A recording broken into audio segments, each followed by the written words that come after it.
Bonjour les voyageurs. À l'occasion du passage symbolique mais ô combien important des 1000 abonnés, je vous propose un voyage au cœur de cette chaîne. Vous êtes 1000 personnes à avoir cliqué sur ce petit bouton abonné.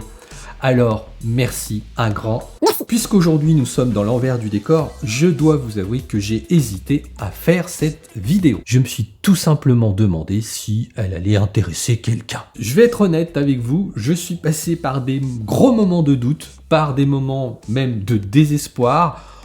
Aussi, il y a eu des moments réconfortants parce que sinon je pense que je ne serai plus là devant vous. Quel parcours semé d'embûches. Mais vous verrez, je m'interroge encore beaucoup sur l'avenir de cette chaîne et je vais vous expliquer pourquoi dans cette vidéo. Alors, si vous regardez de plus près, eh bien vous verrez que cette chaîne existe depuis longtemps puisqu'elle existe depuis le 22 octobre 2011. Et oui, cela fait déjà plus de 10 ans. Alors au départ, moi je me suis servi de YouTube comme un repose vidéo pour échanger avec la famille, avec les amis, pour partager des petits moments, des petites vidéos ensemble. Faut bien avoir en tête que j'ai toujours adoré faire des vidéos. Et en regardant beaucoup YouTube, c'était en 2019, à la fin de cette année-là, je me suis dit, allez hop, je me jette dans l'arène. Je vais faire des vidéos YouTube de façon plus régulière. À l'époque, la chaîne s'appelait SB Channel et l'objectif était de faire des vidéos de voyage, mais sous une approche différente des autres. Pour exemple, je voulais vous faire découvrir des villes grâce à des sets Lego ou vous faire découvrir un endroit particulier sous un ton un peu humoristique. Je voulais partir dans cette voie au départ parce qu'à l'époque, j'avais l'impression d'avoir compris un truc, c'était qu'il fallait se faire démarquer, qu'il fallait essayer de faire autre chose que tous les autres. J'ai consommé beaucoup de contenu YouTube avant de me lancer et moi ce que je constatais sur les chaînes de voyage, c'est qu'on avait des contenus très monoformes, on avait forcément de belles images, on avait des vlogs ou alors des vanlifers qui racontaient leur vie. Mais bon, je divague un peu, on n'est pas là pour philosopher non plus. Je passe à la suite. Alors on peut dire que réellement cette chaîne a pris son envol le 21 décembre 2019 avec cette vidéo. Cela veut donc dire que j'ai mis 2 ans pour intéresser 1000 personnes à s'abonner sur ma chaîne. Je peux vous dire que c'est long, c'est très long. Nous arrivons début 2020 et là pas moins de 3 voyages sont prévus sur l'année. J'avais prévu avec ma petite famille d'aller à Hong Kong, au Cambodge et à New York. Autant vous dire que j'avais des idées plein la tête de vidéos à vous proposer concernant ces destinations. Et bing! Vous savez ce qui nous est tombé dessus, je pense, hein? Vous voyez où je vais en venir. Je pense que c'est le pire truc pour démarrer une chaîne sur le voyage. Et pour imaginer mon propos, regardez au niveau des recherches Google. Le mot voyage prend une claque en mars 2020. Autant vous dire que c'est un peu la galère qui démarre. Comment intéresser des gens qui ne peuvent plus voyager et qui donc, c'est normal, ne sont plus forcément intéressés par regarder des contenus de voyage. Mais mon envie de faire des vidéos est plus forte que tout. Et finalement, ça a peut-être posé un problème. Privé de sortie au-delà d'1 kilomètre de chez moi, comme tout le monde, j'avais du temps. Et là, je rebondis en créant toutes sortes de vidéos. Drone, tuto de l'utilisation d'un drone, review de matos. Et là, on arrive à ce que j'ai considéré comme une bonne surprise à l'époque, 2 vidéos qui marchent plutôt bien. Il s'agit de vidéos sur les nouveaux MacBook de l'époque. Elles sont aujourd'hui à 12 200 et 8 400 vues environ. Elles m'ont aussi apporté 120 abonnés à ce jour. J'avoue que dans ce moment un peu morose qui est le confinement, ça donne un petit peu de baume au cœur. On se dit, tiens, on intéresse des gens, donc ça fait du bien. Oui, enfin, le problème, c'est que cette chaîne, à ce moment-là, elle part dans tous les sens et que son développement est vraiment très, très lent. En décembre 2020, soit 1 an après mon lancement et après avoir posté 40 vidéos, on est seulement sur cette chaîne une centaine d'abonnés. Alors la bonne nouvelle à l'époque, c'est que cette chaîne a quand même totalisé déjà 24 000 vues, mais pour une centaine d'abonnés, c'est vraiment pas un bon ratio du tout. Être passionné, c'est bien, et il faut l'être pour se lancer sur YouTube. Cela permet de mettre de l'essence au quotidien dans le moteur de la motivation. Mais si tu roules que sur un pneu, au bout d'un moment, tu vas un petit peu te lasser parce que tu vas voir que tu n'avances pas très vite. J'ai fait beaucoup d'erreurs avec ma chaîne YouTube et des erreurs en fait liées surtout à l'incompréhension de ce qu'est YouTube. Du coup, à la fin de l'année 2020, je me fais aider par un spécialiste YouTube. Merci Sylvain. Je suis donc sa formation et je me fais accompagner personnellement. YouTube est un marathon.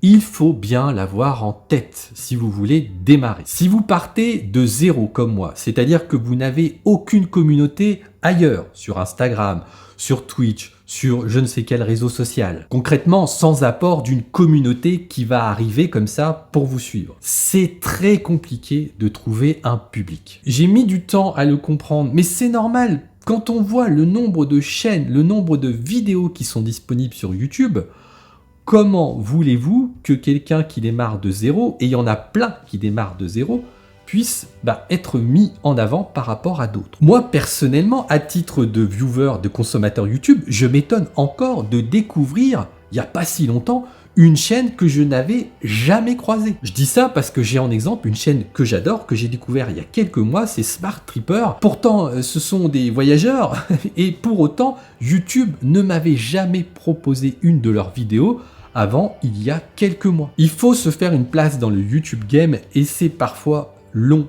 parfois très long. Alors attention, je dis ça comme un vieux YouTuber qui aurait plusieurs millions d'abonnés. Non, ce que je veux dire c'est que je me considère encore comme un YouTuber qui essaye de se faire connaître. Un autre élément que je n'avais pas compris, et je peux vous dire que j'ai mis beaucoup de temps à comprendre le concept, c'est le concept de la niche. Non, pas celle-là, mais plutôt trouver en fait un domaine particulier. Cette chaîne parle de voyage, oui, mais c'est beaucoup trop vague quand je dis ça. C'est un domaine extrêmement concurrentiel, le voyage. Je me rends compte que je suis en concurrence, on va dire ça comme ça, avec des youtubeurs qui n'ont rien à voir avec le voyage. Du coup, fort de ces bons conseils et ne pouvant pas forcément proposer ce que j'avais envie de vous proposer, eh bien j'ai créé une deuxième chaîne qui parle là par contre d'un sujet bien précis, c'est James Bond, même si je pense que ça va se développer plus sur le cinéma.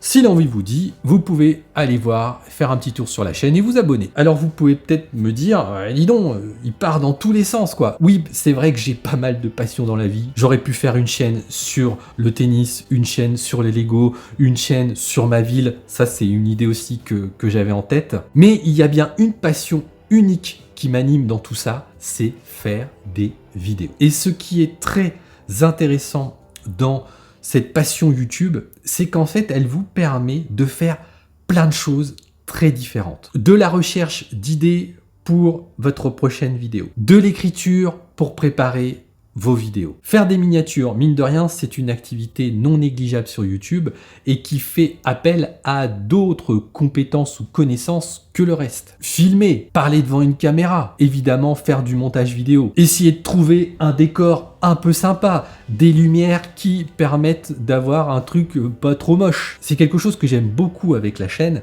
c'est que ça me permet de faire des choses très différentes. Il y a un jour, j'ai pas envie de faire de montage, c'est pas grave, je peux écrire une vidéo, je peux même en écrire 10 si j'ai envie d'écrire. Et puis quand j'en ai marre d'écrire, je me dis allez hop, tiens, on va faire un petit tournage. C'est ça qui me plaît dans le fait de faire des vidéos YouTube, c'est qu'on peut faire plein de choses différentes. Alors si j'avais un conseil à faire à ce type-là, et puis si j'avais un conseil à vous donner, à vous qui voulez vous lancer, dites-vous une chose, ce que vous êtes en train de faire, est-ce que si vous deviez regarder, est-ce que ça vous intéresserait? Et là aussi, quelque chose que j'apprends au quotidien, que j'essaye d'apprendre au quotidien, c'est qu'il faut connaître, entre guillemets, j'aime pas ce terme, mais c'est comme ça, il faut connaître son marché. Qu'est-ce qui intéresse ton audience? Qu'est-ce qui vous intéresse?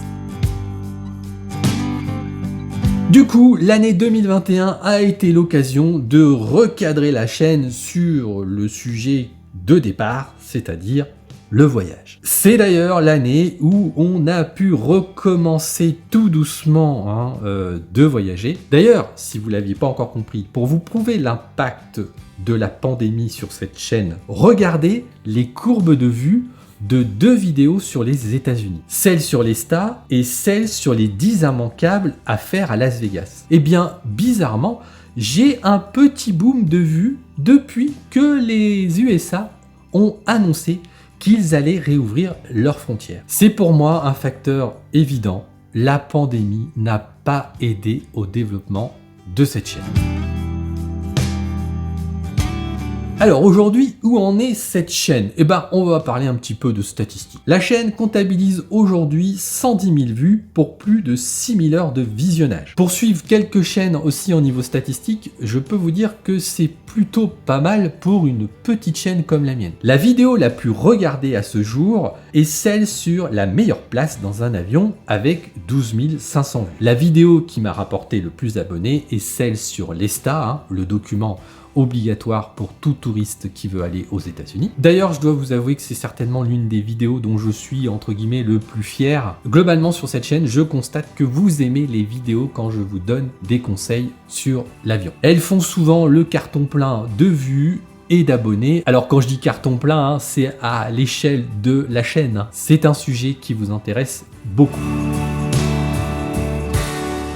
Alors, que va proposer cette chaîne en 2022? Eh bien, je dirais la même chose qu'en 2021. On va garder une certaine ossature que vous connaissez, que vous avez vu durant toute l'année 2021. Vous allez donc avoir des vidéos conseils pour l'avion, des vidéos d'endroits à voir en France et à l'étranger, et aussi des vidéos que moi j'appelle plus des vidéos réflexion sur le voyage, comme par exemple l'une des dernières en date où je vous parle des guides de voyage. Par contre, pour cette année, si le Covid nous faut la paix bien sûr, je vais faire des vlogs de mes voyages. Je sais que c'est un format que les viewers des chaînes de voyage apprécient, donc je me dis allez hop, allons-y, on se lance sur le sujet. Et là encore, c'est un autre type de vidéo, c'est un nouveau travail, une nouvelle conception, donc ça m'intéresse, c'est nouveau, c'est créatif, ça me plaît. Dans cette dernière partie, je voudrais terminer par vous dire, encore une fois, un grand merci. Merci de suivre cette chaîne. On va dire sur cette chaîne, globalement, vous êtes bienveillants et je vous en remercie. Vous êtes indulgents et ça fait du bien. N'hésitez pas à liker, ça fait plaisir, vous pouvez pas imaginer. N'hésitez pas aussi à laisser un commentaire positif. Ça fait énormément de bien. J'ai pas trop de problèmes sur le sujet. Parfois, dans notre monde, on entend trop, à mon goût, les râleurs. On entend trop les gens qui sont tout le temps négatifs. Les gens positifs, exprimez-vous, parlez, commentez. Je vais terminer cette vidéo par un conseil de viewer à viewer. Soyez indulgents, soyez curieux, soyez bienveillants. Je vous remercie d'avoir suivi cette vidéo sur la matrice YouTube, sur le monde réel, on va dire ça comme ça. À bientôt dans une prochaine vidéo. Ciao!